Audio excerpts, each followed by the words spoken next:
पूर्वी दिल्ली नगर निगम की स्वास्थ्य समिति की बैठक में पक्ष और विपक्ष के पार्षदों ने अवैध रूप से इलाके में चल रही मीट की दुकानों के साथ साथ अतिक्रमण का मुद्दा जोरों शोरों से उठाया। वहीं बैठक की अध्यक्षता स्वास्थ्य समिति के अध्यक्ष प्रमोद गुप्ता ने की।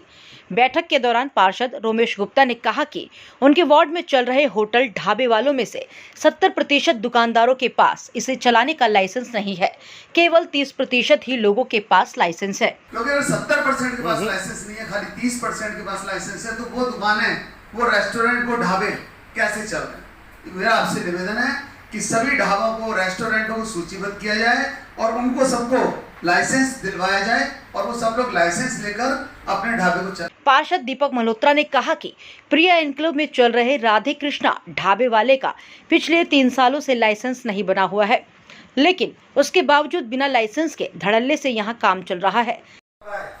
इसके पास दिल्ली पुलिस का लाइसेंस कैंसिल हो गया, हमारा एनआईसी का लाइसेंस हो गया। हाँ, 115 प्रिया एनक्लेव राधे कृष्णा छोले भटूरे वाला दो है, उसमें से प्रिया एनक्लेव की बात कर रहा हूँ। इसलिए कर रहा हूँ कि 3 साल से उसने लाइसेंस रिन्यूअल नहीं कराया हुआ, एनक्रोचमेंट सारी बाहर की हुई है। किचन उसकी आप चेक करवा लो। पीएचआई ने जो लाइसेंस के बाद वहां जाकर कोई एक्शन नहीं लिया, दिल्ली पुलिस और पॉल्यूशन का उसका लाइसेंस रद्द हो चुका है। चेक करवाओ ऑनलाइन। उसी साइट के ऊपर उसने लाइसेंस अप्लाई करना था, जो हमारे एनआईसी की नई साइट है, उस पर उसका लाइसेंस नहीं बना हुआ। क्यों नहीं एक्शन हो रहा उसके ऊपर? बाकी जगह जाकर क्यों लोगों पे एक्शन किया जा रहा है वहां पर? इसके साथ ही बीजेपी के पार्षद और एजुकेशन समिति के चेयरमैन राजीव चौधरी ने कहा कि अभी माता के नवरात्र चल रहे हैं, लेकिन संपूर्ण पूर्वी निगम के इलाकों में अब भी खुलेआम अवैध मांस की बिक्री जोरों से हो रही है, जिससे कि हिंदू धर्म के अनुयायियों की आस्था पर गहरी चोट भी लग रही है। इस पर चेयरमैन गुप्ता ने सदस्यों को आश्वासन दिया कि उनकी समस्या का समाधान जल्द से जल्द किया जाएगा। इंक्रोचमेंट और अवैध रूप से चल रहे मीट की रेडियाँ या खाने पीने की रेडियाँ, ये प्रमुखता से विषय उठा। इसके ऊपर जो रेड करने का तरीका है, वो तरीका मेरी समझ से प्रश्न चिन्ह उस पर लगता है। और आज स्पष्ट रूप से इस कमेटी में कह दिया गया है कि जिस तरीके से कर रहे थे वो तरीका होने वाला अब आगे नहीं है। इसमें कुछ नयापन, इसमें कुछ नया सुझाव, इसमें कुछ नए तरीके से समय बेसमय बिना सूचना दिए कुछ औचक तरीके से, जिससे ये चीज़ सार्थक हो।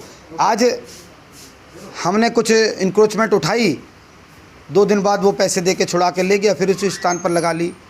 तो उसके लिए कुछ नए नियम बनाए जाने की, कुछ नए कानून बनाए जाने की और कुछ नया करने की नई सोच के साथ आवश्यकता है। और सभी इस कमेटी के सदस्यों के साथ चर्चा करके मैं निश्चित ही इसमें कुछ नया करने जा रहा हूँ। आपको बताते चले कि स्वास्थ्य मीटिंग में 10 सत्ता पक्ष के पार्षद सदस्य होते हैं, लेकिन आज इस मीटिंग के दौरान 8 बीजेपी के सदस्य पार्षद ही मौजूद थे। लेकिन जैसे जैसे मीटिंग चलती गई, देखते ही देखते मीटिंग में मात्र 3 ही बीजेपी के पार्षद रह गए, जिस पर पार्षद संजय गोयल और दीपक मल्होत्रा ने अपनी खासी नाराजगी भी जताई। वहीं दूसरी ओर देखें तो स्वास्थ्य मीटिंग में 4 विपक्ष के पार्षद सदस्य होते हैं, लेकिन विपक्ष की ओर से भी मात्र 1 महिला पार्षद रेखा त्यागी ही मौजूद रही। न्यूज़ ऑनलाइन असम के लिए कैमरामैन थारकेश मीणा के साथ सचिन मीणा की रिपोर्ट।